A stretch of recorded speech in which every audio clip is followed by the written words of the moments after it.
Hey guys, it's Jason from Tag Overland, and we're here with Matt from TruckHouse, and he's going to walk us through the BCR. Yeah, what's going on, guys? So here you go. You've got the first TruckHouse BCR in the flesh. It's a prototype unit. We're moving into production right now.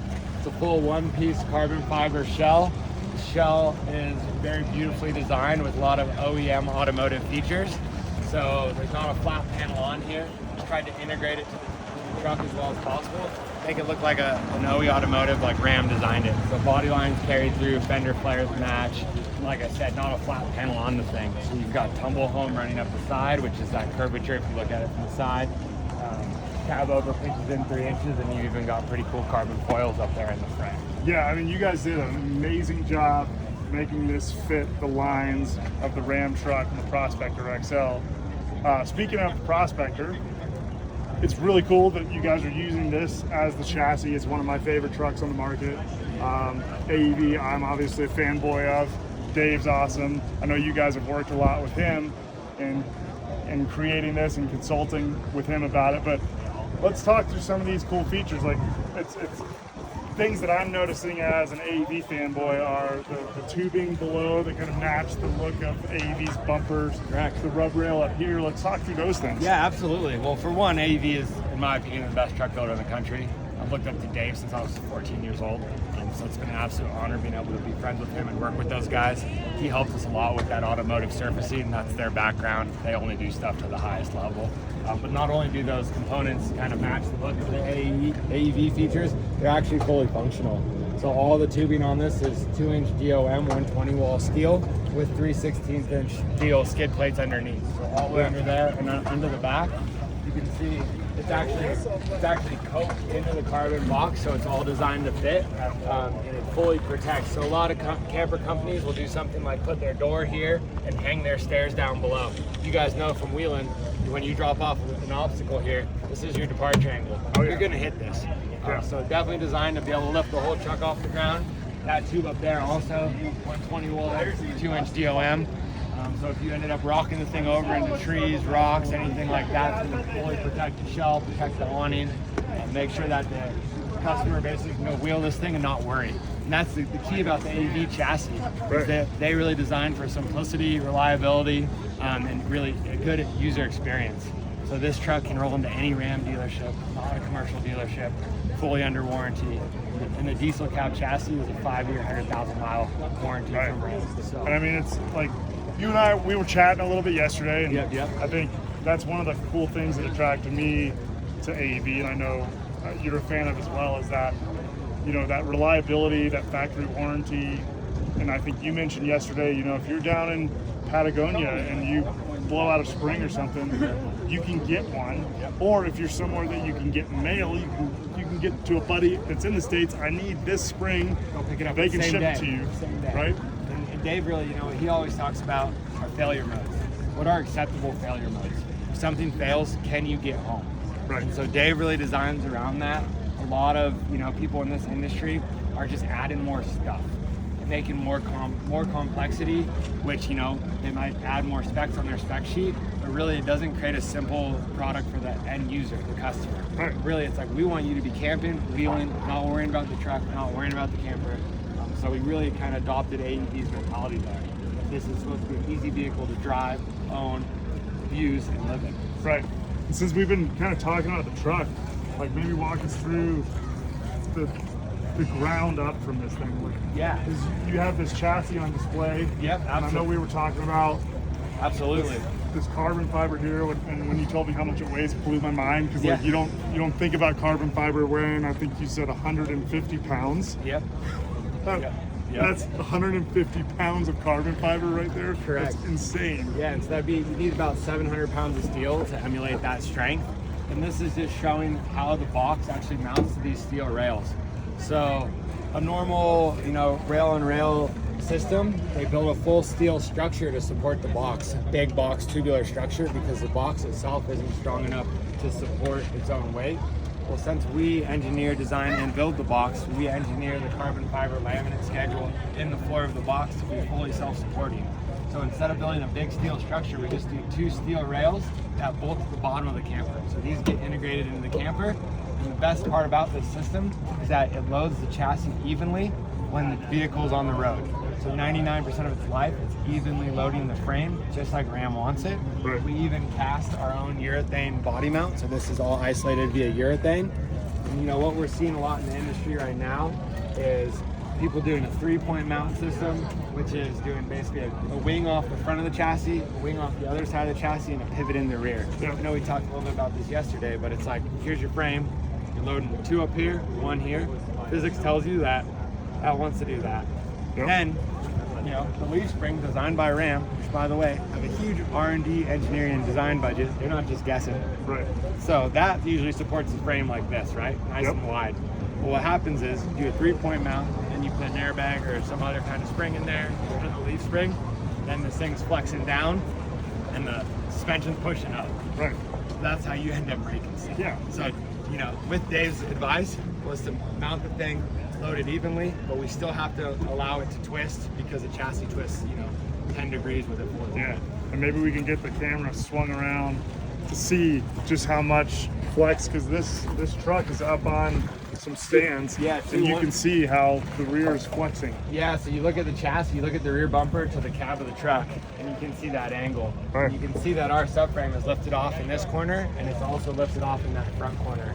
So our carbon box, super stiff, super light, will not flex. This chassis flexes a lot. So you need to isolate that, but also distribute the load evenly to keep the chassis happy. Yeah.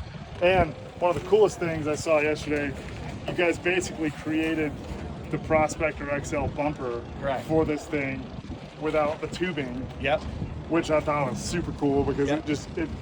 it finishes off the look in the rear of that Prospector chassis, which was awesome. Yeah, and it's super cool for us to be able to, you know, mirror that center section of the PXL bumper, because then we can do stuff like use their nodular iron recovery hooks, their injection molded steps.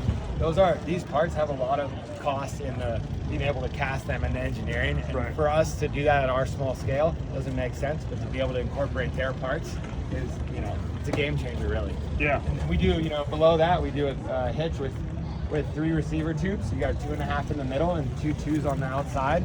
So you could do a custom motorcycle carrier or a hydro lift that won't rattle going down the road. Right.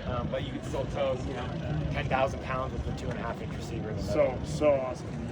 And speaking of like rear end beef, let's look at this guy, because we have the 41-inch IROC Yep. up here. Yep. And I know you guys designed these swing outs. Correct. And Yeah. I know you folks are looking at this on a video. This stuff is just pure beef. Like, it is heavy duty stuff. So Yep. let's take a look at that. Tell Yeah, us about so the big thing, you know, that's really hard when designing a swing out tire carrier is usually people mount the swing out tire carrier to the bumper itself. Usually you have, you know, a section right here with a big pivot. it. Right. And it's usually a singular pivot. So you get a big 40-inch tire up there, you have tons of leverage. Eventually that thing will be out of frequency with the chassis. So they end up Right. kind of creating their own vibration going down the road, and they fatigue that pivot and eventually break. So what we were able to do is incorporate 2 pivots, which you can see on this box. So we actually incorporate that into the carbon fiber box with hard points. And not only are we using, you know, a simple pivot, it's actually a chromoly forged time, top and bottom. And then you can see when we open this thing, billet machine latch opens up. You've got your stainless detent clip in. We even have a stainless steel wear plate that pin drags on, so you don't rub off powder coat and create rust. You can see by, you know, the strength of this thing. You know, I'm 165 pounds. That's Swinging off of it. That's a 140-pound tire.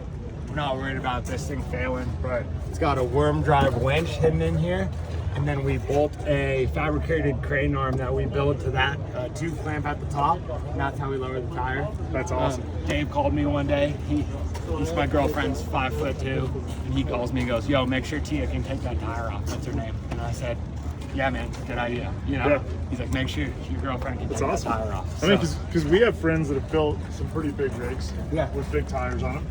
And then they're like, where am I supposed to put this tire and how am I supposed to get it down, right? And Yep. watching people on the forums try to figure that problem out, Yeah. they all take different approaches, but it's kind of cool that if you buy the BCR, it's figured out for you. Yeah, 100%. It's not overcomplicated. You know, we talked about we run an ATV winch tucked in there. It's like, yeah, that's kind of cool, and maybe something you could add on a bulletin. In your life of this vehicle, you might take that tire down twice. Right. So it's not worth the added complexity, the added weight, the added wiring. A nice little worm drive winch. Worm drive's cool because it doesn't free spool. So that will never just drop. You hook it up, you have to actually crank it down, crank it up. There's no clutching levers to flip. Super simple. Really important to just keep it simple, make it easy, be able to drop the tire in sub 5 minutes. Right. We don't want you to take an hour building some crazy crane assembly to get the thing down. Right. You're already in a bad spot somewhere on the side of a freeway or up a trail. It's like, let's get the tire changed, get you back on the road. Lift the old tire back up. This box swings as well, which is pretty neat. Comes over, it's got the same stainless detent. You pull that up, goes to the next spot. That puts the box now on the campsite. If you did end up having, your awning out and you had a barbecue in here, you could open this box up, be on the campsite. Yeah. And I mean, you have some more rear storage behind the box and the tire. We won't open them up because I know we talked about this one's under construction right now. Yep. But just looking at the hatch is something that's really cool, is that we really focus on the reveals around them. So OE Automotive reveals in the doors are about 3/16 of an inch. In composite, that means you have to do a really, really tight radius, which is hard to build. Car doors are stamped steel. That's a carbon fiber hatch. It's really easy in composites to do a big radius on this part. So it's easy to do a big radius here and a big radius here. Let's call it a 1/2 inch radius. Right. It's easier to lay the fibers into the mold. These are 1/8 inch radiuses on both sides. If you had a 1/2 inch radius coming together, Dave actually calls it a baby butt, because you've got 2 big radiuses and it makes the gap look absolutely enormous. Right. So although it's hard to manufacture with this tight radius, it makes it look like a normal car door gap. Yeah, it looks super clean. And then, looking at that hatch, we inset the hinges, we inset the latch. The latch is all electronically controlled via the Ram key fob. So while you hit the button, all these lock. You're not handing you a janitor set of keys for your rig. Just trying to make it simple. Well, I guess, Matt, is there anything else we should know about the BCR? Is there anything cool that's coming up? Are you going to be in another show that you want folks to know about so they can come see it? Yeah, a couple other really cool features while I got you is, those hyperfoils in the front. Really cool aerodynamic feature. As the cab over actually sweeps in 3 inches above the cab to keep the thing narrow and more aerodynamic. Those are actual ducts. We're calling them hyperfoils. You can see on the badging. That stands for high pressure reduction. We actually have those design and utility patent pending. And the cool thing about it is when you're driving down the road, that frontal wall there is high pressure. The wind going past the side of the camper is low pressure. So it wants to pull the air off that leading edge and funnel it around the corner and then control the drag-induced vortices as it goes down the vehicle. So coming down here, going from Reno to Vegas, doing about 80, 85 miles an hour, doing over 14 miles a gallon. That's awesome. Which is awesome. That's on a 41-inch IROC. Once you put a camper on those BFGs and you're doing 65, you'll do north of 50 miles a gallon. You'll have well over 1,000-mile range. Yeah. And I'm remembering something else you told me last night about the awning kind of being flush into the side of the body, which is another aerodynamic feature. But a big one was you were telling me about the rain gutter that you guys created in the top of the cab so that you don't get water dumped on you as you're getting out of the door, which I thought was super cool. Yeah, and that's more like of that OEM kind of thought process, right? But talking to Dave, talking to my guys, in the Tacomas, which we built before, which were fantastic, but also a great learning opportunity. Right. I would be in a rainstorm and I would get out of the driver's door and just my body weight shift, water would stop flowing this way, flow down the wall, and land all on my door panel. And you're like, there's got to be a better way. Right. Why does this not happen when I open my truck door? Because the truck has a rain gutter. Right. So incorporating that into the box is just another little detail. A couple other cool things. It's got a full carbon fiber pass-through, so you have access into the camper itself. So behind the seat, you can see here you've got a nice A-finished carbon part. Access the camper. And you know, one of the last things that really differentiates us is we're on a 3500, not a 5500, not on military tires. We're going to be sub 12,000 pounds with fuel and water, fully loaded with an interior, loaded with 1,000 pounds of gear, 10,000 pound trailer, and not worry about it. The truck doesn't camp. The camper's built for it. Right. I think, you know, when you mentioned last night, that's the difference between having to go to a commercial dealer and being able to go to any dealer, right? Yep. Which is huge when you need support out in the field. Yep, and then not altering all the suspension with one-off componentry and really, you know, abiding by that AEV philosophy. No one's gonna roll this truck in to a dealership. No, tech is gonna be afraid. He knows those leaf springs. He knows those coils. Nothing is drastically relocated.